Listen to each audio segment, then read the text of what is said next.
noches, ¿cómo les va? Empezamos una nueva emisión de Los Siete Locos. Varios temas hoy en el programa. Vamos a hablar de arte, de una excelente muestra que se inauguró en el Museo Nacional de Bellas Artes sobre los muralistas mexicanos. Ya se las recomiendo, acuérdense, es con entrada gratuita en el Museo Nacional de Bellas Artes. Y tenemos a dos excelentes y jóvenes autores hoy en el programa. Ya empezamos con la primera, ahí la presentamos. Mariana Enríquez nació en Buenos Aires en 1973. Es autora, entre otros títulos, de Bajar es lo peor, Los peligros de fumar en la cama, Alguien camina sobre tu tumba y La hermana menor, un retrato de Silvina Ocampo. Las cosas que perdimos en el fuego es su último libro publicado. Bueno, acá lo tengo, Las cosas que perdimos en el fuego, 12 cuentos de Mariana Enríquez, cuentos de terror. Vamos a empezar por decir. Sí, dice ella, lo más tranquila. Terminé de leerlo en un estado, hay cuentos muy fuertes acá, ¿eh? El terror, a ver, ¿cómo puedo decir? Yo tengo una hija que anda por ahí que le fascina el terror. Yo le huyo porque digo, después no voy a poder dormir. Y anoche dejé una luz prendida por ahí, debo decirte, Mariana. Bueno, me alegro mucho. Eso es lo que busca, eso es lo que busca. Pero bueno, son excelentes cuentos, muy bien hechos. El primero, yo empezaría por hablar, el primero, acá no hay terror en el sentido convencional que se entiende por terror. Digo, en el primer cuento, después en otros hay elementos. En los otros un poco más, pero en general son cuentos, yo diría cuentos, yo los llamo cuentos de horror, porque el terror lo asocio mucho a lo fantástico y a elementos más sobrenaturales, y creo que apenas sugiero cosas sobrenaturales a lo mejor. En este primero se llama El chico sucio, que es excelente cuento. Así arranca el libro.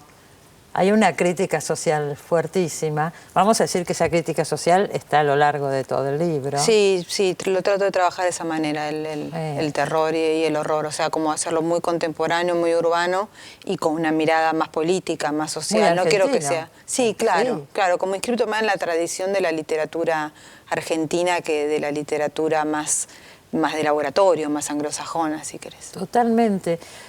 El terror... no hay demasiados autores hoy en la Argentina que trabajen el terror. Yo me quedaba pensaba, digo, ¿cuánto hace que no aparece un libro así? Todo entero no, y si no aislados a lo mejor, ¿no? Hay algunas cosas que hace Luciano Lamberti, hay un libro de Diego Mucio, pienso en jóvenes de mi generación, más o menos. Alguna cosa de Samantha Schweblin, pero es más aislado. Samantha, puede ser Samantha Schweblin. Sí, pero es más aislado. Hace muchos años que nos hace fantástico. Bueno, sí, también, pero tan decididamente a lo mejor no. Pienso que no. Pienso que no. Ahora, vos tomás el género, pero lo trasladás acá. Sí, a mí me preocupa mucho. A mí me preocupa mucho el tema de la traducción. O sea, creo que no se puede hacer, por supuesto, ya no se puede hacer un relato gótico en un castillo. No se puede hacer. Y me parece que muchos, yo leo bastante terror anglosajón contemporáneo, y me parece que ellos también lo están trasladando, lo están traduciendo a las realidades de ahora, ¿no? Es el terror realista que más o menos en los 70 inauguró Stephen King, que al principio no fue leído con mucho respeto por el enorme éxito que tuvo y por considerarlo un género menor. Se lo despreciaba en los círculos literarios y ya no. Porque se entendió que el tipo hizo una traducción, que hizo un libro como Carrie, por ejemplo, es un libro sobre bullying, fanatismo religioso y sobre una masacre escolar. Y además hay una chica que tiene telequinesis. Pero, digamos, de lo que está hablando es de otra cosa. El terror, hay ciertas fórmulas, como hay para el policial, debe haber para el terror.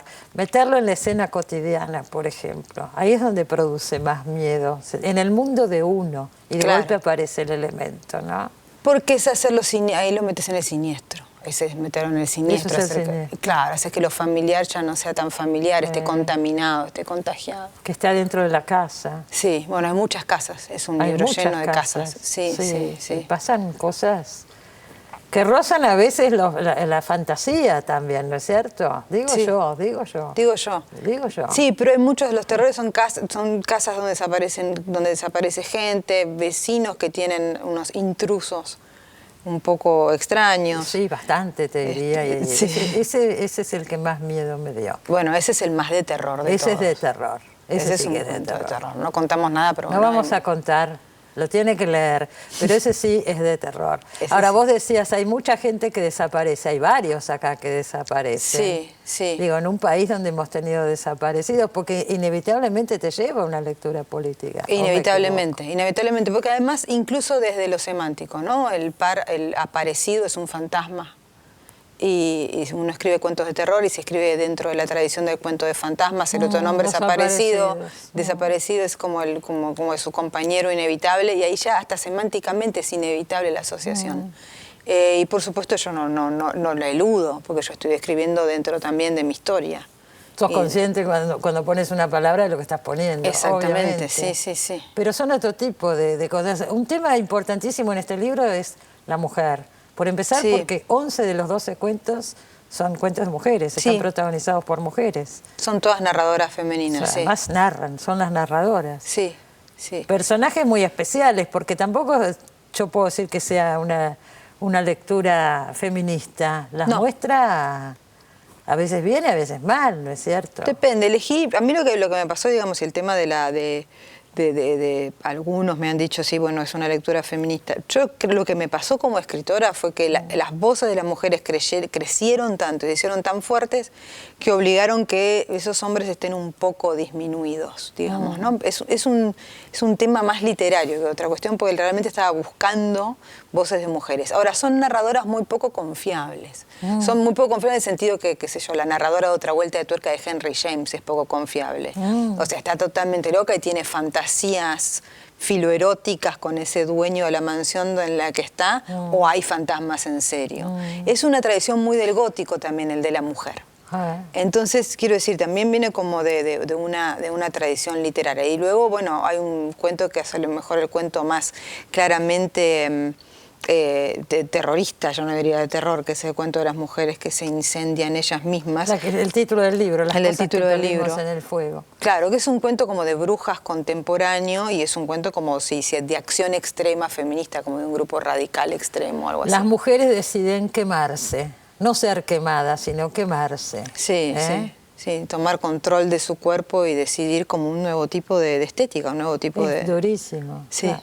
sí. Claro, esos no son, qué sé yo, lo que uno podría entender ortodoxamente por cuento de terror. El otro que hablábamos, el de la casa, es el típico cuento de terror. Sí, no, este no. Este es otro terror, es un terror, pero de otro tipo. Es de otro tipo, sí. Hasta yo lo veo como un cuento más de ciencia ficción, medio un futuro, ¿no? Claro. Una especie de futuro horrible, tipo Ballard, con muchos elementos de la realidad. Claro. Sí. Hay muchísimo para hablar de este libro. El único cuento que está protagonizado por un hombre remite al petiso orejudo. Sí.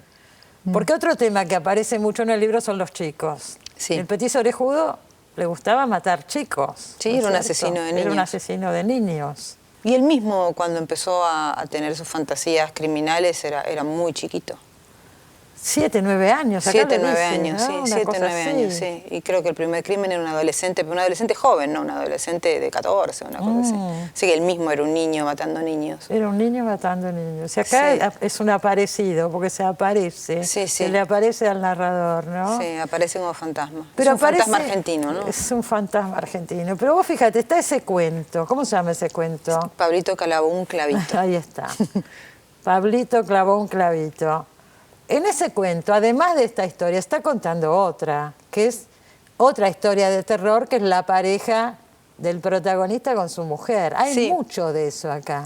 Vínculos rotos, que por ahí son cotidianos, no son terroríficos. Nadie mata a nadie, o por lo menos explícitamente, pero se quieren matar un poco. Viven en infiernos personales. Viven en infiernos personales. Yo creo que la intimidad infeliz con una pareja es uno de los infiernos más terroríficos. Es un cuento de terror. Es un cuento de terror porque es como, además es voluntario. Entonces eso de seguir en esa relación voluntariamente. Eso que vos decís, que aparece en varios cuentos, yo he notado. Sí. Hay uno que es muy bueno, tampoco me voy a acordar el nombre, de esta gente que sale que va por la ruta a Asunción del Paraguay. Tela de araña, sí. Tela de araña, es buenísimo y tremendo. Son mujeres que están por distintas situaciones en parejas que las tienen realmente hartas. Sí. Y no se van.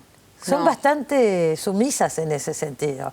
Sí. Ahí es cuando se les empiezan a ocurrir cosas, ganas de matar al marido o lo que fuera. No es que lo hagan, pero lo piensan. Digo, son sumisas. Hay mujeres sumisas acá. Aparte de las que se rebelan y se prenden fuego, hay mujeres sumisas. Hay mujeres sumisas, sí. Porque es un común. Porque hay mujeres sumisas, claro. Pero es una especie también de muestrario de alguna manera, ¿no?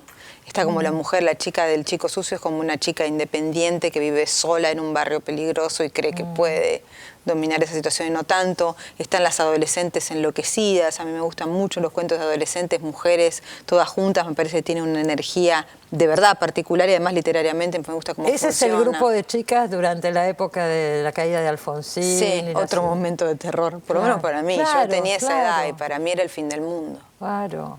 La hiperinflación, todo el final de Alfonsín, que fue tristísimo y muy terrible. Y estas chicas que medio andan ahí solas, los padres están en otra, ni las miran. Sí, esas son historias de terror. Sí, también. Y es un cuento casi filo autobiográfico, porque bueno, yo también tenía padres ilusionados con Alfonsín, que luego como que se deprimen y mientras se va descomponiendo todo socialmente. Y no es una época muy escrita. Quiero decir, y yo tenía ganas de escribir sobre esa época. Hay como otros momentos de crisis que son más literaturizados que ese, pero ese es como un momento que para mí fue terrible, pero no tiene tanto escrito. La primavera alfonsinista tiene más. Claro, la primavera, y ni hablemos de la dictadura, de los años de la dictadura, que también aparece en el libro. También aparece, sí. Y es arriesgado lo que hace, sí, yo creo que lo lograste, Mariana, pero es arriesgado, porque meter cuentos de terror, podría, viste, tipo Stephen King, jugando con la dictadura, podría decirse, esto es banalizar los desaparecidos, y no es así. Yo sé que eso es una cosa que me pueden decir, pero lo que pasa es que... yo creo que no, pero era el riesgo. Es el riesgo, pero además está como... Eso lo que pasa también es que está en el ojo del otro. Para mí el género, cualquier género, pero especialmente el género de terror fantástico, no es un género menor. Entonces cuando uno creo que toma, que tiene total conciencia, claro, como que tiene total conciencia de eso y que uno puede tocar cualquier tema con la misma seriedad y con lo mismo de terrible que tiene, que desde el realismo... Para mí no hay géneros más respetables que otros. Entonces, hay un cuento, que ya dirás vos el nombre, que se me olvidan los nombres de los cuentos. Hay un cuento que también me gustó mucho, sobre estas dos chicas que se meten en ese hotel que había sido campo de concentración durante la dictadura. La Hostería se llama, sí. Se llama La Hostería. Por una venganza menor, digamos... de mentes de chicas bastante retorcidas ellas, se les ocurre una venganza contra la dueña de la hostería por X problema. Y bueno, y ahí se les aparecen los fantasmas de lo que había pasado en los 70 allá adentro. Sí. No muy explícito, ¿no? Es como muy breve, es como una... Y ni siquiera no son fantasmas de personas, sino más bien de ambientes, de ruidos. Es mi idea de casa embrujada, ¿no? La casa que guarda la memoria de lo terrible que pasó ahí. Y ellas que ni siquiera tienen esa historia, pues son muy chiquitas. Y lo saben saben mucho que pasó. Igual tampoco, se les aparece. Pero igual se les aparece porque de eso no pueden escapar de alguna manera. Así que sí, es en La Rioja ese cuento además. Yo tenía cierto interés en que no fueran todos en Buenos Aires. No, bueno, hay varios. Este que hablábamos hace un rato, ¿dónde transcurre? Y de Corrientes hasta Asunción de Paraguay. Sí, estuviste por ahí porque sabés Conozco, mis tíos viven ahí, es parte de mi infancia. Porque describís hasta los bichos, hay muchos bichos. Sí, hay en muchos ese bichos. cuento. Hay muchos bichos ahí. Yo les tenía terror cuando era chica. Como todo aparece en la escritura, porque están detallados todos los bichos que andan circulando por esa zona, ¿no? Sí, los bichos para mí eran terribles. Bueno, por supuesto hay animales acá, hay gatos, hay... Gatos que sufren. Ya dije, hay niños que sufren. Sí. Está la marginalidad más tremenda. Hay este cuento que transcurre ahí en la zona del Riachuelo, en la villa. Sí, Bajo el agua negra creo que se llama así. Eso está, el disparador. Ya ni vos te acordás los títulos. No, me yo acuerdo tampoco. Vaya y Paz. No, no, es el disparador, es un caso policial real, que es el de Ezequiel de Monti, el chico que la policía, no me acuerdo si fue la federal o la bonaerense, lo mandaron a nadar al Riachuelo. A veces trabajo con eso, con pequeños disparadores de noticias, no las investigo mucho, nada más, me quedo como con la superficie para ahí poder avanzar yo literariamente sobre eso. Este libro lo publicó la editorial Anagrama de España, Y tengo entendido que se va a publicar en muchísimos países. Sí, sí. Sí, como 20. Como 20. Como 20, sí. Bueno, felicitaciones, de verdad. Gracias. Es fantástico que pase eso. Sí, sí. Como 20 además como 20 sacando los de habla hispana, ¿no? Además de los de habla hispana que va a toda América Latina y España. Sí, sí, no, 20 de otras lenguas, casi toda Europa, Estados Unidos. Maravilloso. Sí. Yo digo, nosotros hablamos tanto, es un texto político, la literatura argentina es política. Se debe leer de otra manera y también se puede leer de otra manera. Sí, lo leen de otra manera. ¿Seguro? Sí, y lo nosotros leen estamos hablando de nuestra lectura. Y lo leen políticamente de otra manera también. Les parece que poner las mujeres tan al frente y ponerlas como están puestas y con un trabajo de género, ellos lo leen como algo político, no pegado a nuestra historia porque no la conocen, pero ese poner el género al frente con pensar ciertas cosas sobre las mujeres, así también. Hay un cuento que se llama Nada de carne sobre nosotras, que es una chica que se enamora de una calavera medio, que es una especie de cuento sobre la anorexia velado, ese ¿no? Es más gracioso. Es un poco más liviano. Claro, pero es como un chiste sobre la anorexia, es una locura, es un cuento, yo soy consciente que es una locura, sí. pero a algunos editores así que no tienen nada que ver con nuestra historia, les gustaba ese tipo de algo un poco más desafiante con la cuestión de género también. ¿Qué decís, Mariana? Esto es un libro consagratorio, por lo menos hasta ahora, ¿eh? Qué sé yo. Algo está pasando. Sí, qué sé yo. La editorial tiene mucho que ver, ¿no? Pues es una editorial que da cierta visibilidad también, ¿no? Puede ser, y el texto, porque es un gran texto. Hay grandes cuentos acá, señores, lo recomendamos de todo corazón, ¿eh? Ahora, si después no se duermen, no me echen la culpa, porque ya les digo que a mí me costó dormirme anoche un poco. Sobre todo por este que hablábamos. ¿Cómo se llama? El patio del vecino se llama. Ese es terrorífico. Avisemos que ese es muy terrorífico. Después dije, ¿para qué lo leí? Pero bueno. Los otros sí que sé muy bien para qué los leí. Las cosas que perdimos en el fuego. Gracias por haber venido y felicitaciones. No, gracias. Enseguida volvemos, no se vayan.